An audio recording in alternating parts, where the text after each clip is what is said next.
जय हिंद दोस्तों। आज हम लोग बात करने वाले हैं महाराष्ट्र स्लम एक्ट 1971, उसका सेक्शन 13(2) जो कि चेंज ऑफ डेवलपर से कनेक्शन रखता है। जहाँ तक कि हम लोग देख रहे हैं हर एक SRA प्रोजेक्ट में रेंट की प्रॉब्लम है, डेवलपर रेंट नहीं पे कर पा रहा है। सर्कुलर 153 जो रेंट के लिए बनाया गया है उसको अडॉप्ट नहीं कर पा रहा है, और जो LOI में दी हुई टाइमिंग्स है उस टाइम फ्रेम में हमारे प्रोजेक्ट को कंप्लीट नहीं कर पा रहा है। सबसे बड़ी बात, कोई भी प्रोजेक्ट एक सीमा है 3 साल, 5 साल, 8 साल, लेकिन 20-20 साल होने के बावजूद भी प्रोजेक्ट आज तक चल रहे हैं जिस पे SRA का कोई भी कंट्रोल नहीं है। तो क्यों कहते कि हम बैठे हुए हाथ पे हाथ धर के, हमें क्या करना चाहिए? अगर हमें रेंट टाइम से नहीं मिल रहा है, हमारे रेंट डेवलपर के पास पेंडिंग है, हमारे LOI की जो कंडीशंस थी कि इतने समय में हमें बिल्डिंग बन के रिहैब कंपोनेंट मिल जाना चाहिए, अभी तक नहीं मिला, तो हमें क्या करना चाहिए? तो सबसे बड़ा ऑप्शन हमारे पास ये है कि हम चेंज ऑफ डेवलपर पे जा सकते हैं, जो कि महाराष्ट्र स्लम एरियाज एक्ट 1971 के सेक्शन 13(2) के अंडर हमें एक सूट, जैसे सूट होता है वैसे ही कहते हैं कि 13(2) का प्रपोज़ल होता है। वो प्रपोज़ल सबमिशन करना पड़ेगा, हमें पूरा फैक्ट देना पड़ेगा कि हमारे प्रोजेक्ट में आज तक क्या क्या हुआ है और हमें ये डेवलपर क्यों नहीं चाहिए और इस डेवलपर को हम क्यों निकालना चाहते हैं। तो ज़रूरी है, क्योंकि कैसा है, देखिए, अगर जो डेवलपर हमें रेंट नहीं पे कर सकता, जो डेवलपर हमें हमारा घर बना के नहीं दे सकता, 5-5 साल, 8-8 साल, 20-20 साल में नहीं बन पा रहे हैं, तो ऑटोमेटिकली कब बना के देगा? 3-3 पीढ़ी निकल जा रहे हैं लेकिन घर नहीं बना पा रहे, तो क्या मतलब है? तो देखिए, सेक्शन 13(2) का इस्तेमाल, क्योंकि कैसा है, सोसाइटीज़ को नहीं मालूम है, लोगों को नहीं मालूम है, टेनेंट्स को नहीं मालूम है कि सेक्शन 13(2) होता क्या है।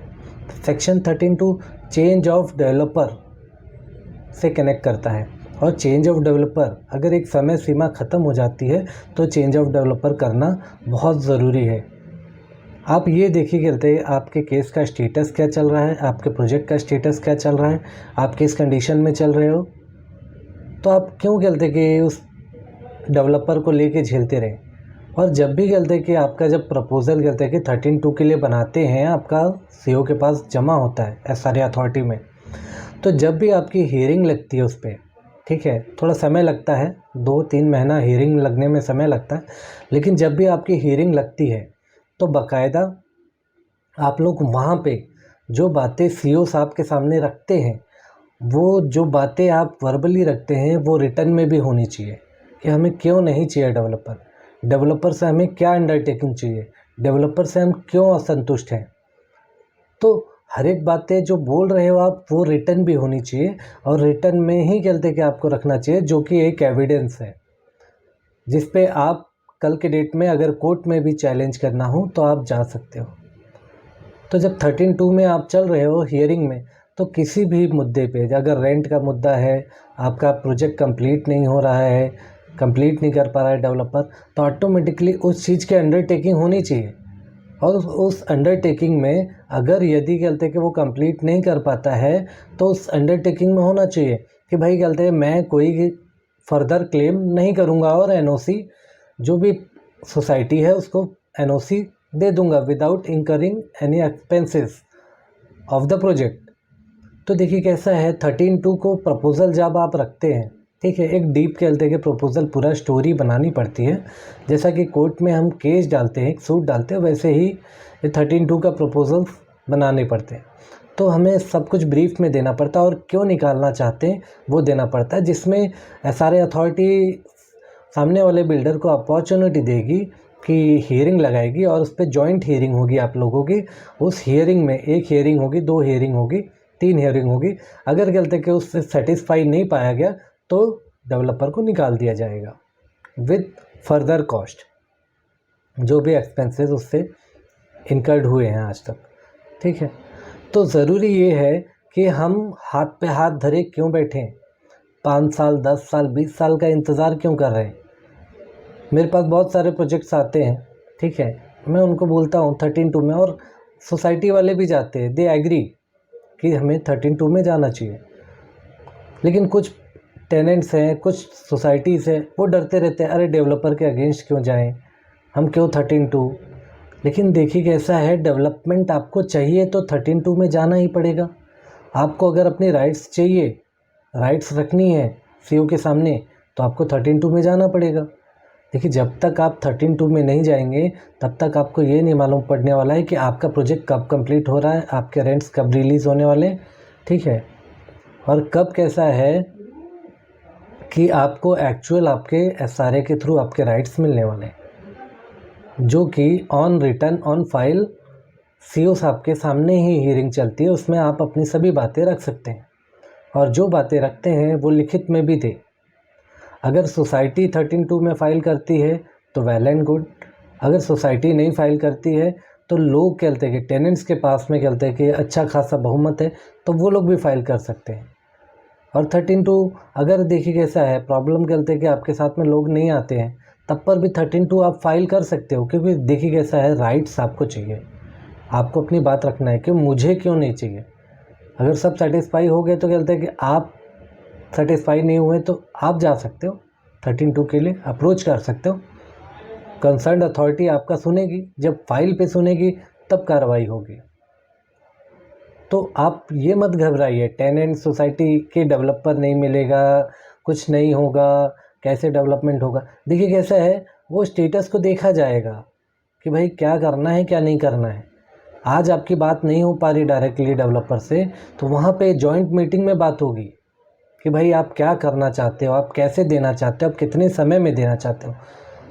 तो ज़रूरी है कि आपके सामने वो बातें रखी जाए, आपको मालूम पड़े कि भाई हमें कब कहते हैं कि हमारा प्रोजेक्ट कंप्लीट हो जाएगा। 10 साल हो गया अभी तक कंप्लीट नहीं हुआ, तो अब कब हो जाएगा।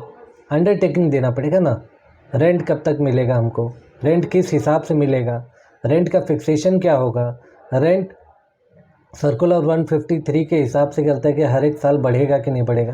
तो हर एक चीज़ के लिए डिस्कशन कर सकते हैं आप। देखिए अगर आपको नहीं मालूम आप हमसे सलाह ले सकते हैं, लेकिन देखिए आपका प्रोजेक्ट है, डेवलपमेंट आपको देखना है, आपके लोग हैं, तो आप आगे बढ़िए।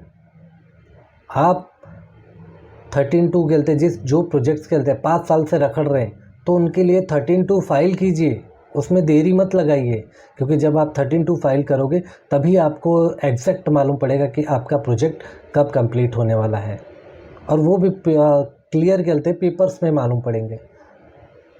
तो ज़रूरी है लोगों को जो भी प्रोजेक्ट्स हैं, जो भी पेंडिंग हैं, जो भी रुके हुए हैं, जिन पे काम नहीं हो रहे हैं, एलओआई लेके रखा है डेवलपर ने, काम नहीं कर रहा है, रेंट नहीं पे कर रहे, तो ऑटोमेटिकली चेंज ऑफ डेवलपर में जाइए, 13(2) का प्रोसेस कीजिए। और आपको मेरी सहायता लगती है, आप मुझसे संपर्क कर सकते हो, आप हमसे संपर्क कर सकते हो, हम आपको उस पर उचित से उचित सलाह देंगे कि आपको 13(2) प्रोसेस करना चाहिए या नहीं करना चाहिए, और क्या कंडीशंस में प्रोसेस करना चाहिए, और आपको क्या बातें रखनी चाहिए। और आपकी कोई भी एसआरए से समस्या हो, कोई भी A to Z समस्या हो, आप हमसे संपर्क कर सकते हैं, हमारे बोर्ड लाइन नंबर पे फ़ोन कर सकते हैं, आप हमारे ऑफिस विज़िट कर सकते हैं और हमसे आके मिल सकते हैं। हम आपको उचित से उचित ही सलाह देंगे। जहाँ तक कि लोगों का कॉल आता है, वो लोग हमेशा पूछते हैं सर आपका नाम, तो मैं बता दूं मेरा नाम ठाकुर मुकेश सिंह है, मैं एक्स कमांडो एनएसजी रिटायर्ड हूं, और मैं आप लोगों की सेवा में हमेशा लगा हुआ हूं। मैं चाहता हूं हर एक एसआरए के लोगों को उनका घर मिले, उनका भाड़ा मिले, और उनको जो सुविधाएं एसआरए के थ्रू मिलनी चाहिए थी वो मिले। आप लोग हमारे मिशन से जुड़ सकते हैं। हर एक सोसाइटी, एसआरए की जो भी सोसाइटीज़ हैं वो हमको अप्रोच कर सकती है। हर एक सोसाइटी से एक बंदा ऐसा हो जो अपने प्रोजेक्ट को कहते हैं पूरा बारीकी से जाने और प्रोजेक्ट को हैंडल कर पाए, वैसे बंदे की हमें ज़रूरत है। इससे हमें ये मॉनिटर कर पाएंगे कि हर एक सोसाइटी का काम कैसे हो रहा है।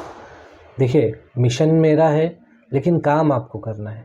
मैं आपको सलाह दे सकता हूँ, मैं आपको गाइडेंस कर सकता हूँ, लेकिन आपके लोगों को ही उस पे काम करना पड़ेगा। तो आपको अगर हमारे मिशन से, एसआरए के मिशन से जुड़ना है, तब पर भी आप हमसे संपर्क कर सकते हैं। हम हर एक प्रोजेक्ट को मॉनिटर करना चाहते हैं और हर एक प्रोजेक्ट को उस लेवल पे ले जाना चाहते हैं जहाँ पे लोगों को कोई तकलीफ़ ना हो, टेनेंट को कोई तकलीफ़ ना हो और आपका प्रोजेक्ट बहुत ही स्मूथली रन करता रहे विदाउट एनी डाउट। कहीं पे भी आपको जाने की ज़रूरत ना पड़े। आप एक जगह से करते कि आपका ऑपरेशन चले, आपका प्रोजेक्ट एक जगह से ऑपरेट हो, आपके ही लोग ऑपरेट करें और एकदम स्मूथली रनिंग प्रोजेक्ट तैयार हो जाए लोगों को बिना तकलीफ़ दिए। तो आप आज जान गए होंगे एसआरए में 13(2) चेंज ऑफ डेवलपर करना क्यों ज़रूरी है।